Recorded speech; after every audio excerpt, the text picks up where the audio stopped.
Hello दोस्तों, आज की वीडियो में हम लोग सीखेंगे रॉबर्ट ली फ्रॉस्ट। और रॉबर्ट ली फ्रॉस्ट के ऊपर जितने भी 2000 से लेकर के अब तक पीजीटी में क्वेश्चन पूछे गए, उन सभी क्वेश्चंस को मैं एक साथ लेकर के आया हूं। लगभग 22 क्वेश्चन है और आज की वीडियो बहुत ही ज्यादा इंटरेस्टिंग वीडियो है, इसीलिए गाइस इसको अंत तक देखिएगा। सबसे पहले क्वेश्चन की हम बात करेंगे जो कि पीजीटी 2011 में पूछा गया है। अगर पहला क्वेश्चन हमारा कौन सा है कि विच अमेरिकन प्रेसिडेंट, कौन से अमेरिकी राष्ट्रपति ने इनवाइटेड किया, आमंत्रित किया रॉबर्ट ली फ्रॉस्ट को टू रिसाइड, पढ़ने के लिए एट हिज इनॉग्रेशन सेरेमनी, अर्थात अपने उद्घाटन समारोह में।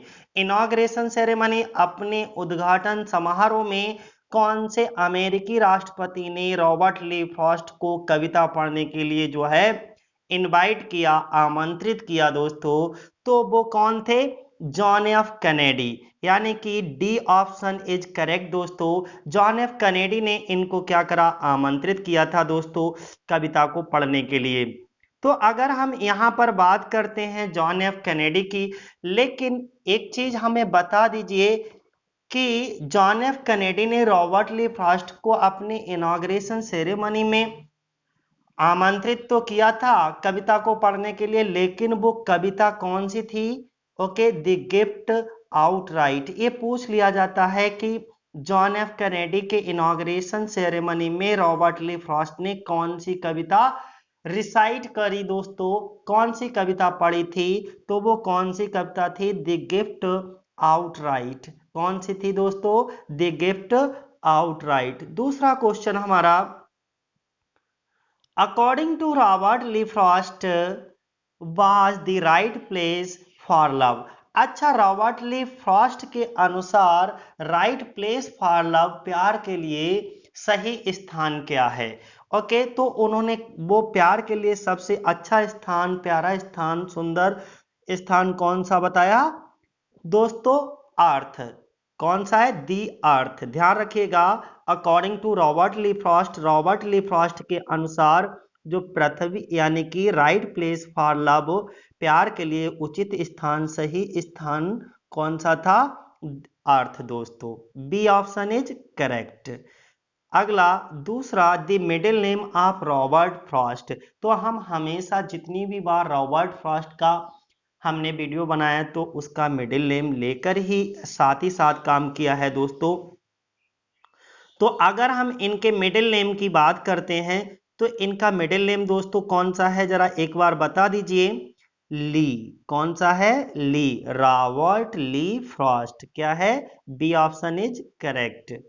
ओके, भेनबाज रॉबर्ट फ्रॉस्ट वॉन, इनमें से फोर्थ वाला ऑप्शन आपको चुनाव करना है दोस्तों। कौन सा ऑप्शन सही होगा फोर्थ में से?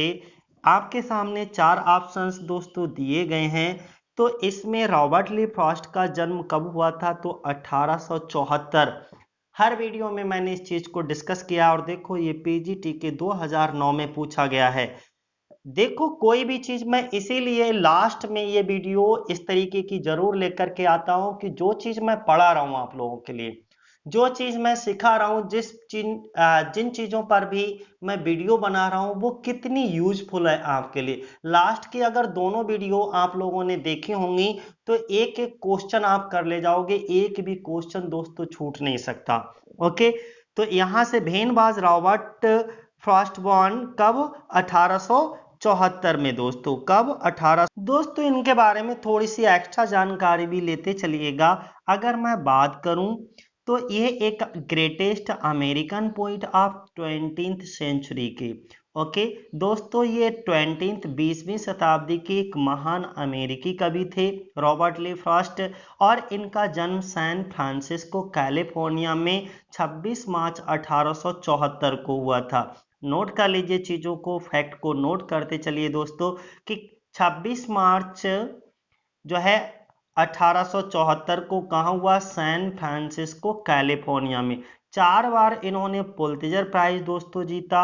और इनकी सबसे पहली कविता जो पब्लिश हुई थी माय बटरफ्लाई थी दोस्तों, जो कि एक इलेजी थी। और इन्होंने ये अपीयर्ड हुई थी, सबसे पहले पब्लिश हुई थी न्यूयॉर्क मैगजीन की द इंडिपेंडेंट में कब? 1894 को दोस्तों। और इस माय बटरफ्लाई को इन्होंने $15 में दोस्तों बेच दिया था। और ये अंत में दोस्तों मर गए थे, ओके, प्रोस्टेट सर्जरी से। और कब मरे थे? 29 जनवरी 1963 को। एक एक चीज को दोस्तों नोट करते चलिएगा, मैं बहुत डिटेल में इसलिए पढ़ाता हूं आप लोगों के लिए। दोस्तों अगला क्वेश्चन हमारा है यहाँ पर कि who among the Indian politician was inspired by the following lines. दोस्तों नीचे कुछ 4 लाइनें देखिए, पढ़िए इनको मेरे साथ साथ। ये 4 लाइनें लिखी गई हैं और इन 4 लाइनों से नीचे 4 ऑप्शन दिए हैं आपके। इन चारों ऑप्शन में से कोई एक ऑप्शन दोस्तों सही है। ये 4 लोगों के नाम दे रखे हैं और क्वेश्चन में ये पूछा गया है कि ऐसा कौन सा राजनीतिक व्यक्ति है, यानी कि कौन सा नेता है, कौन सा पॉलिटिशियन है जो रॉबर्ट फ्रॉस्ट की इन 4 लाइनों से बहुत ज्यादा अत्यधिक प्रभावित था दोस्तों। तो अगर हम बात करें सबसे ज्यादा प्रभावित देश, हमने पहले अपनी लास्ट वीडियो में आपको बताया भी था कि हमारे देश के ओके फर्स्ट प्राइम मिनिस्टर पंडित जवाहरलाल नेहरू, जब इनकी मृत्यु हुई थी तो उनकी मेज पर दोस्तों जो है इसी कविता की 4 लाइनें लिखी हुई पाई गई। और ये दोस्तों stopping by woods on a snowy evening की अंतिम लाइनें हैं दोस्तों। क्या the woods are lovely dark and deep, लाइनें क्या हैं दोस्तों? The woods are lovely dark and deep but I have promises to keep and meals to go before I sleep and meals to go before I sleep। दोस्तों अगर मैं सही बात कहूं तो ये लाइनें मेरी भी बहुत फेवरेट हैं कि मुझको कब्र में जाने से पहले, अर्थात या मुझे अपनी अंतिम यात्रा, जो अंतिम पॉइंट है हमारा, वहां जाने से पहले, ओके, अंतिम नींद लेने से पहले, सोने से पहले बहुत दूर तक जाना है, बहुत कुछ करके दिखाना है दोस्तों। तो ये बहुत ही फेवरेट लाइनें थी पंडित जवाहरलाल नेहरू की। The woods are lovely dark and deep but I have promises to keep and miles to go before I sleep and miles to go before I sleep. दोस्तों the stopping by woods on a snowy evening है, इस पर मैं एक अलग से पूरा video बना दूंगा। बहुत ही प्यारी जो है कविता है रॉबर्ट ली फ्रॉस्ट की, ध्यान रखिएगा। तो इसका ऑप्शन ए ऑप्शन आपका क्या होगा दोस्तों? सही होगा पंडित जवाहरलाल नेहरू। तो कौन वो प्रधानमंत्री थे, कौन वो पॉलिटिशियन थे जो बहुत ज्यादा इन लाइनों से इंस्पायर्ड थे दोस्तों? वो थे हमारे पंडित जवाहरलाल नेहरू। 6 नंबर का क्वेश्चन दोस्तों देखिएगा। इन 1914 यानी कि 1914 में प्रथम विश्व युद्ध, फर्स्ट वर्ल्ड वॉर बिगिंस, शुरू हुआ था। ये बात पता है कि प्रथम विश्व युद्ध हमारा 1914 से लेकर के 1918 तक चला और द्वितीय विश्व युद्ध हमारा 1939 से लेकर के 1945 तक चला था दोस्तों। तो प्रथम विश्व युद्ध की बात हो रही है यहाँ पर। तो 1914 first world war begins and Robert Frost publishes his work. उस समय रॉबर्ट फ्रॉस्ट ने अपने एक वर्क को पब्लिश किया। Which one is it? 4 options में से दोस्तों कौन सा ऑप्शन सही है? ओके, कौन सा वर्क उस समय पब्लिश हुआ था दोस्तों? तो the north of Boston work इनका पब्लिश हुआ था। कौन सा दोस्तों? नॉर्थ ऑफ बोस्टन वर्क इनका पब्लिश। दोस्तों इनकी जो पोएम नॉर्थ ऑफ बोस्टन थी वो एक बैलूम थी, पूरी बैलूम ऑफ पोएट्री, और ये पब्लिश हुई थी दोस्तों 1914 में और इंग्लैंड में ये पब्लिश हुई थी। कहाँ हुई थी दोस्तों? इंग्लैंड में, जब प्रथम विश्व युद्ध शुरू हुआ था उस समय। अगर मैं इसकी बात करता हूं तो ये ज्यादातर दोस्तों major force of modern poetry को इस्टेब्लिश करते हैं। कौन? रॉबर्ट ली फ्रॉस्ट दोस्तों। ओके, और उनकी ज्यादातर पोएम जो हैं वो संबंधित होती हैं ह्यूमन ट्रेजेडीज एंड फियर से दोस्तों। अगला हम बात करेंगे इनकी कुछ और भी फेमस पोएम है, जैसे द रोड नॉट टेकन है, अ सोल्जर है, अ बाउंडलेस मोमेंट है, और दोस्तों इनका एक फेमस पोएम और है अ ब्रूक इन द सिटी। किसकी? ये सब volume of poetry north of Boston की हैं। तो इनको अपने एकदम उंगलियों पर याद रखिए सारी चीजें, क्योंकि हमारे एग्जाम में, पीजीटी एग्जाम में कुछ भी पूछे जाए आपको आंसर देना ही देना है। बस एक चीज को डिसाइड कर लीजिए मन में, इस बात को बिठा लीजिए कि हमको इस बार सिलेक्शन लेना ही है। ओके, हर हाल में लेना है, इसके अलावा हमारे पास और कोई दूसरा ऑप्शन नहीं है जिसका मैं चुनाव कर सकूं। सिर्फ इकलौता ऑप्शन है कि सिलेक्शन लेना हमारा। तो चलो दोस्तों, अगला क्वेश्चन हम देखते हैं। विच ऑफ द पोएम, कौन सी पोएम, कौन सी कविता एक्सप्रेसेस करती है फ्रॉस्ट के स्टेटमेंट को, that's poem begin with delight. और वह पोएम जो शुरू तो दोस्तों poem begins in delight and ends in wisdom. दोस्तों ये इनकी कुछ पोएम थी जिसमें उन्होंने बताया था ये कौन सी पोएम का स्टेटमेंट है। Okay, which of the poem express first statement, यानी कि ये कौन सी पोएम का कथन है, स्टेटमेंट है जिसमें। तो इसमें अगर हम दोस्तों बात करें तो कौन सा सी ऑप्शन हमारा क्या होगा दोस्तों, करेक्ट होगा, stopping by woods on a snowy evening. अगर हम बात करते हैं कि a poem begins in delight and ends in wisdom, stopping by woods on a snowy evening, ये भी बहुत ही फेमस बुक है जिसकी अंतिम लाइनें आपने अभी पढ़ी थी, जो कि पंडित जवाहरलाल नेहरू की बहुत ही चहेती लाइनें थी। ओके, बहुत ज़्यादा इंस्पायर्ड थे पंडित जवाहरलाल नेहरू उन लाइनों से।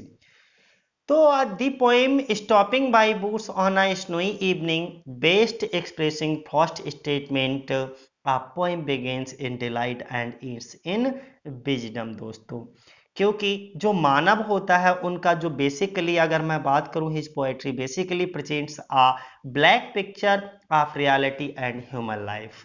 तो ये चीजें थी, जैसे कि मैंने बताया भी था, इनकी पिछली लाइनों में उन्होंने बहुत अच्छे से डेमोस्ट्रेट किया था। From delight to wisdom pattern पर, the woods are lovely dark and deep but I have promises to keep and means to go before I sleep and means to go before I sleep. इन लाइनों में उन्होंने इस चीज को बहुत बेहतरीन तरीके से डिपिक्ट किया है दोस्तों। यानी कि हम कह सकते हैं इस पोएम में इन्होंने बहुत अच्छे से अपनी फीलिंग्स को एक्सप्रेस किया है कि poem delights in poem begins in delight and ends in wisdom. तो सी ऑप्शन इज करेक्ट दोस्तों इसका।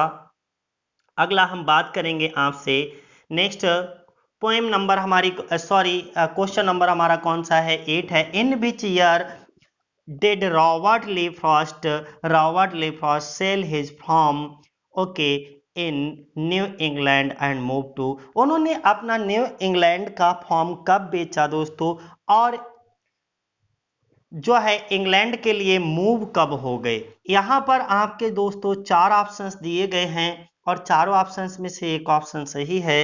तो कौन सा ऑप्शन सही है दोस्तों, सी वाला ऑप्शन सही है हमारा, यानी कि 1912 में। यानी कि in 1912 Robert Lee Frost sold his farm and move to England. ये कहाँ, इंग्लैंड के लिए मूव हो गए थे हम। और Ezra Pound and Robert Brooke बहुत सारे थे यहाँ पर दोस्तों। ठीक है, रॉबर्ट फ्रॉस्ट की पब्लिश, इनके बारे में थोड़ी सी एक्स्ट्रा जानकारी लेते चलिएगा।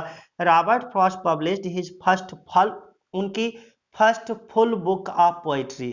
देखो फर्स्ट वर्क उनका था, ओके, बटरफ्लाई था, माय बटरफ्लाई। लेकिन अगर क्वेश्चन इस तरीके से आए कि first full book of poetry, तो आप बॉयज बिल जो कि 1913 में दोस्तों आई थी। 1914 में अनदर पोएट्री ऑफ फ्रॉस्ट की नॉर्थ बोस्टन आई थी, अपीयर्ड हुई थी दोस्तों। ओके, और जिसने उनको बहुत ही रिप्यूटेड पोइट के रूप में फेमस कर दिया था।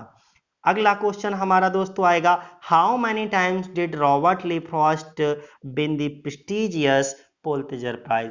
हाउ मैनी टाइम्स का मतलब होता है दोस्तों कितनी बार, डिड रॉबर्ट फ्रॉस्ट ने विन मीन्स जीता, द प्रेस्टिजियस का मतलब होता है बहुत ही ज्यादा सम्मानित, पुलित्जर प्राइज, यानी कि सम्मानित पुलित्जर प्राइज को रॉबर्ट ली फ्रॉस्ट ने कितनी बार जीता, तो दोस्तों 4 बार जीता था। लेकिन जो पीजीटी के 2005 में ये क्वेश्चन दोस्तों हमारा पूछा गया, तो उसमें किसी भी तरीके से दोस्तों यहाँ पर ऑप्शन ही 4 वाला नहीं है, 4 टाइम्स का कहीं पर भी कोई ऑप्शन नहीं दे रखा है।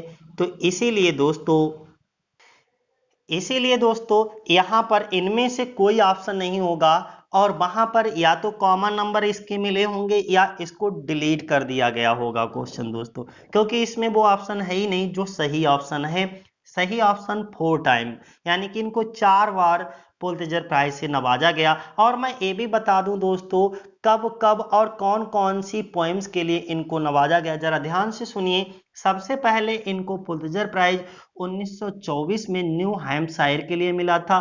फिर दोस्तों 1933 में कलेक्टेड पोएम्स के लिए, 1937 में आप फर्दर रेंज के लिए मिला था दोस्तों, और 1943 में आप बिटनेस ट्री के लिए दोस्तों इनको पुलित्जर प्राइज से नवाजा गया दोस्तों। ठीक है, तो हमने आपको बता दिया कब कब मिला, 24, 33, 37, 43। बस चीजें एकदम दिमाग में रखो, कहीं कुछ मुश्किल ही नहीं होगी।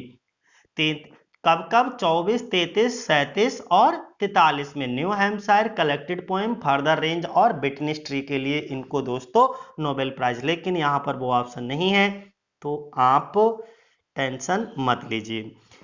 अगला दोस्तों क्वेश्चन हमारा है कि गुड फेंसिस। फेंसिस का मतलब होता है दोस्तों दीवार, कोई छाल दीवारी।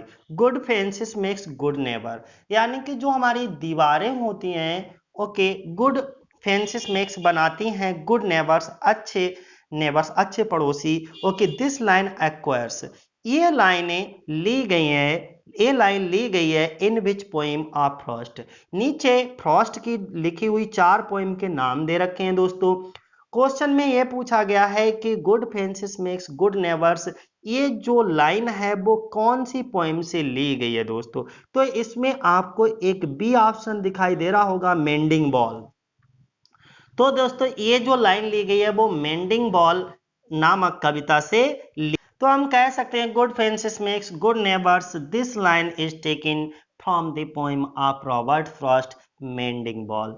अगर हम मेंडिंग बॉल की बात करते हैं तो इन मेंडिंग बॉल रॉबर्ट फ्रॉस्ट जो थे वो एक्सप्रेस करते हैं his tender feeling about his neighbours, okay, the same feeling, and he is traditional person and says good fences makes good neighbors, you always remember that point। Okay दोस्तों, और अगला हम बात करेंगे नेक्स्ट क्वेश्चन की, who wrote the following well known lines. और इसको तो मैं कितनी बार, अभी 2-3 बार रिपीट कर चुका हूं। वेल नोन, बहुत अच्छी तरीके से जाने वाली, यानी कि सब इस लाइन को, इस पैराग्राफ को रॉबर्ट ली फ्रॉस्ट के stopping by woods on a snowy evening को जो पढ़ता है वो इंस्पायर्ड होता है दोस्तों। तो ये लाइनें यानी कि कहां से, और सॉरी यहां पर कहा गया है कि किसके द्वारा लिखी गई। The woods are lovely dark and deep but I have promises to keep, go before I sleep, go before I sleep. दोस्तों ये लाइनें ये रॉबर्ट ली फ्रॉस्ट के द्वारा लिखा गया है। किसके द्वारा दोस्तों, रॉबर्ट ली फ्रॉस्ट। और कविता का नाम है, जिस कविता की ये अंतिम लाइनें हैं दोस्तों, अंतिम पैराग्राफ की लाइनें हैं, वो है stopping by woods on a snowy evening. थोड़ा सा इसके बारे में सोचिएगा, समझिएगा, मैं क्लियर कर देता हूं। The woods are lovely dark and deep but I have promises to keep. Okay, these lines have been taken from Robert Frost creation, यानी कि पोएम कौन सी थी, stopping by woods on a snowy evening. और हम बता दें दोस्तों ये जो लाइनें हैं वो 4th stanza of the poem, यानी कि जो पूरी पोएम थी उस पोएम के 4थे स्टेंजा की लाइनें हैं, ये भी मैं बता देता हूं दोस्तों। ओके, और इसमें बेहतरीन तरीके से बूट्स को और the full of responsibility outside of the woods, इन सभी चीजों का बहुत बेहतरीन तरीके से जिक्र किया गया है। मैंने बताया नहीं दोस्तों, यहाँ पर इस पोएम का जिक्र करेंगे तो वीडियो बहुत लंबा हो जाएगा, मैं अलग से पूरा वीडियो बना दूंगा, क्योंकि जब भी stopping by woods on a snowy evening का नाम आता है तो मेरे दिमाग में बहुत सारी बातें चलने लगती हैं दोस्तों। तो इसीलिए जब भी हम इस पोएम के ऊपर सेपरेट वीडियो बना रहे होंगे, सारी दिल की बातें आपके साथ शेयर करेंगे। आ गए नेक्स्ट क्वेश्चन दोस्तों हमारा, from which poem of Robert Frost are the following line are taken. अब दोस्तों ये कुछ 2 लाइनें हैं, 2 लाइनें कौन सी पोएम से ली गई है ये देखिएगा। They click upon themselves as the breeze rises and turn many colours. Okay, फिर रिपीट कर देता हूं दोस्तों, जरा सुनिएगा। They click upon themselves as the breeze rises and turns many coloured. दोस्तों ये चार ऑप्शंस हैं, चार ऑप्शंस में से कौन सा ऑप्शन आपका सही होगा? दोस्तों यहाँ पर ब्रिचेज, कहाँ से ये लाइन ली गई है दोस्तों? तो ए ऑप्शन इज करेक्ट, यानी कि ब्रिचेज नामक पोइम से ये लाइन दोस्तों उठ। और दोस्तों अगर मैं ब्रिचेज पोइम की the above lines has been taken from the very famous poem birches by Robert Frost. Robert Frost की एक बहुत ही फेमस पोइम है ब्रिचेज, उससे ली गई। अगर मैं इस ब्रिचेज पोइम के बारे में मैं थोड़ा सा जानकारी दूं तो ये पूरी पोइम में दोस्तों 59 लाइन्स हैं। कितनी लाइन्स हैं? 59 लाइन्स। और इस पोइम की खासियत क्या है दोस्तों? ये स्टैंजा वाइज नहीं लिखी गई है, सीधे लिखी गई है और टोटल 59 लाइनें हैं, एक कम 60। और ये जो लाइन ऊपर दे रखी है, they click upon them self as they breeze rise and turn many coloured.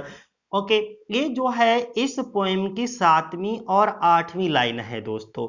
इस पोइम की कौन सी? 7th और 8th line of the poem. ध्यान रखना कौन सी है, 7वीं या 8वीं लाइन, 7वीं और 8वीं line. They click upon themselves 7वीं लाइन है, और as they breeze rises and turn many coloured ये 8वीं लाइन है इस पोइम की। तो कौन सी पोइम है दोस्तों? Birches poem. 13 नंबर का क्वेश्चन देखो, Robert Lee Frost favourite figure of speech was. दोस्तों चार फिगर ऑफ स्पीच, चार अलंकार के नाम दे रखे हैं, सिमली, मैनाटॉमी, ऑक्सीमोरन और सिनेक्डेकी। ओके, कौन कौन सी है दोस्तों? सिमली, मैनाटॉमी, ऑक्सीमोरन और सिनेक्डोकी। तो सिनेक्डोकी जो है इसे हिंदी में हम कहते हैं दोस्तों उपलक्ष्य अलंकार। क्या कहते हैं? जिसमें अंश के लिए पूर्ण और पूर्ण के लिए अंश का प्रयोग किया जाता है, वो सिनेक्डेकी होता है। अर्थात सिनेक्डेकी से, और इस सिनेक्डेकी अलंकार जो है वो सबसे ज्यादा रॉबर्ट ली फ्रॉस्ट अपनी कविताओं में प्रयोग करते थे दोस्तों। अगला क्वेश्चन हमारा, the line and means to go before I sleep. दोस्तों कितनी बार stopping by woods on a snowy evening एकदम दिमाग में छाप लो दोस्तों। आप ये समझ लीजिए, मैं अब तक कितने 12 13 14 क्वेश्चन पूछे हैं, उसमें से 3-4 क्वेश्चन तो हमारे इसी पोइम से आ गए। सोचिए रॉबर्ट ली फ्रॉस्ट की कितनी मोस्ट इंपॉर्टेंट पोइम है stopping by woods on a snowy evening, जो कि पीजीटी में हमको अच्छे से पढ़ना ही पढ़ना है दोस्तों। तो and means to go before I sleep occurs in Robert Frost poem. तो कौन से? बी ऑप्शन दोस्तों क्या होगा हमारा? सही होगा। कौन सा? B option is correct, stopping by woods on a snowy evening की ये लाइनें हैं दोस्तों, और ये अंतिम पैराग्राफ की अंतिम लाइनें हैं। ठीक है, ध्यान रखिएगा।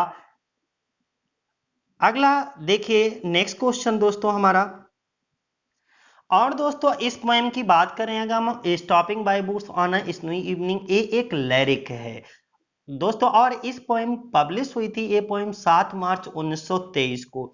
हम हर एक जानकारी बहुत ही जो है बेहतरीन जानकारी दे रहे हैं इस पोएम के बारे में। मैंने कहा नहीं, मुझे रुका नहीं जाता है, इसलिए थोड़ा बीच बीच में बताते चल रहा हूं मैं आपको। ये पब्लिश हुई थी 7 मार्च 1923 को दोस्तों, और ये एक लिरिक है। और मैंने तुम्हें बताया था जब पंडित जवाहरलाल नेहरू की 7 मई 1964 को डेथ हुई थी।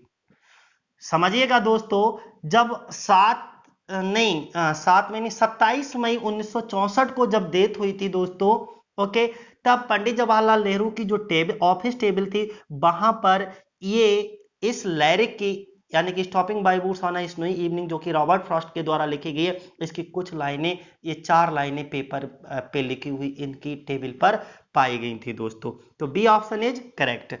अगला, ओ हो कितना प्यारी लाइनें हैं दोस्तों, इसको कई बार मैंने अपने स्टेटस पे इस लाइन को लगाया है, क्योंकि एकदम अगर रॉबर्ट ली फ्रॉस्ट की अगर हम बात करते हैं दोस्तों, तो ये हमारे दिल में उतरते चले जाते हैं एकदम।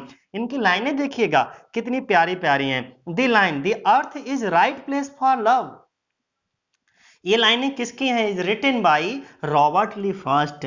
रॉबर्ट ली फ्रॉस्ट ने ही कहा था कि earth is right place for love, प्यार के लिए सबसे अच्छा स्थान, सबसे अच्छी जगह दोस्तों कौन सी है? वो हमारी अर्थ है।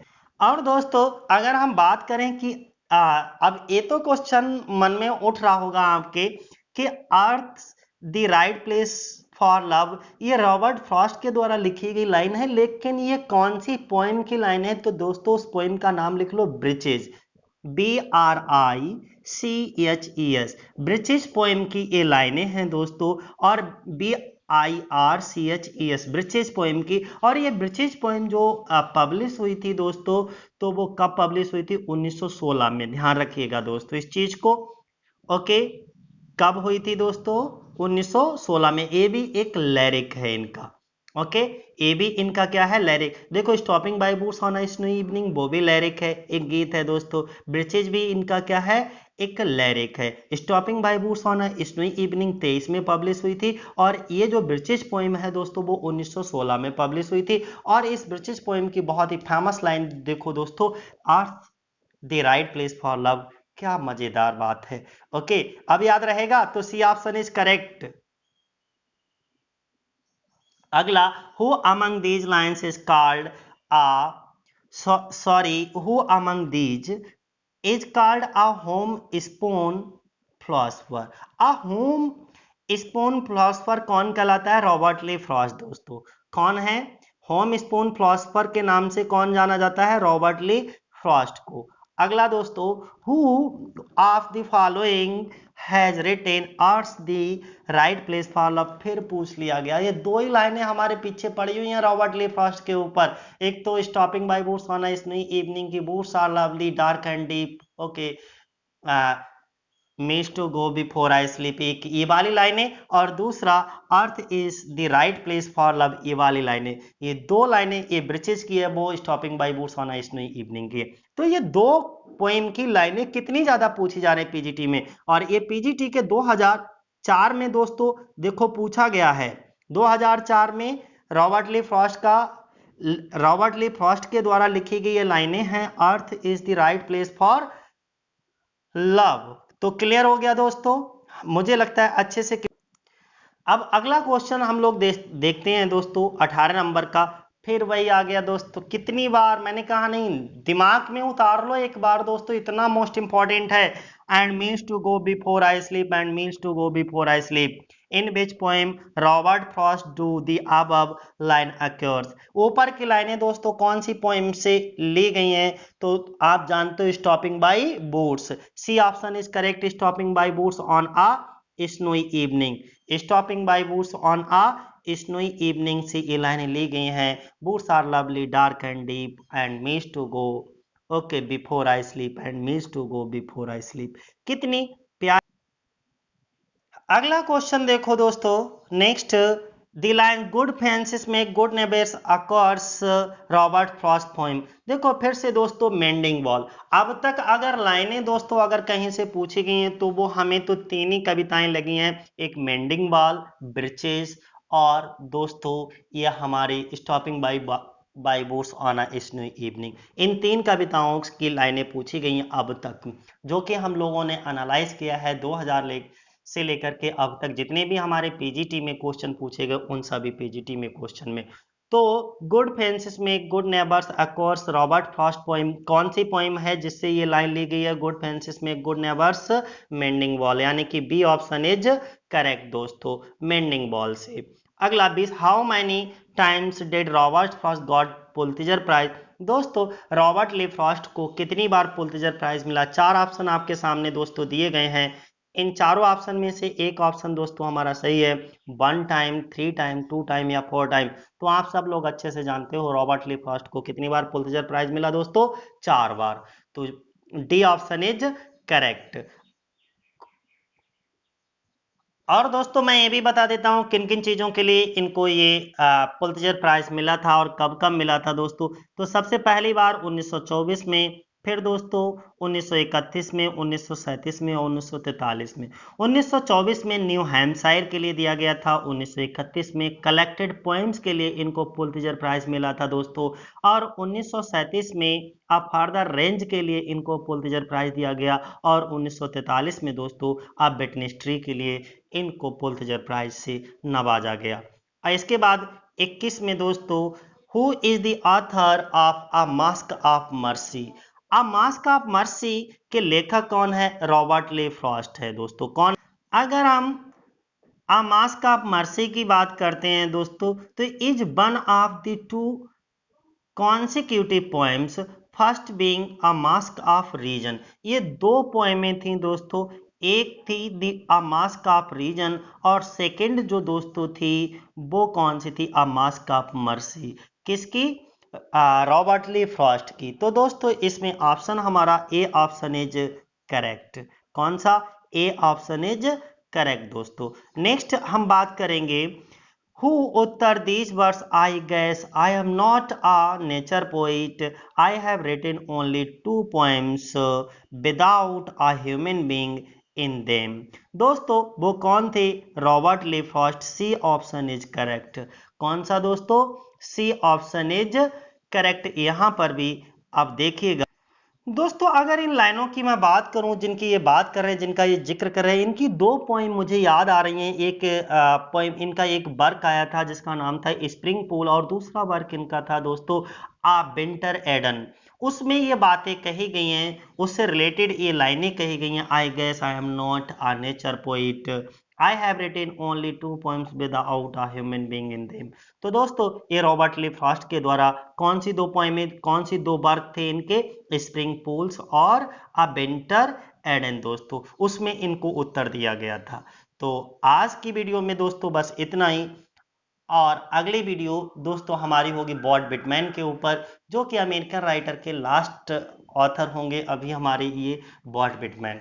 तो आप लोग सभी लोग एंजॉय करिए और मस्ती के साथ बस तैयारी करते रहिएगा। बिल्कुल भी चिंतित नहीं होना है, टेंशन नहीं लेना है। बस regularity, punctuality and hard work, इन तीनों के साथ ईमानदारी से बस तैयारी करने में जुट जाना है। तो आज के लिए दोस्तों बस इतना ही। जय हिंद, जय भारत।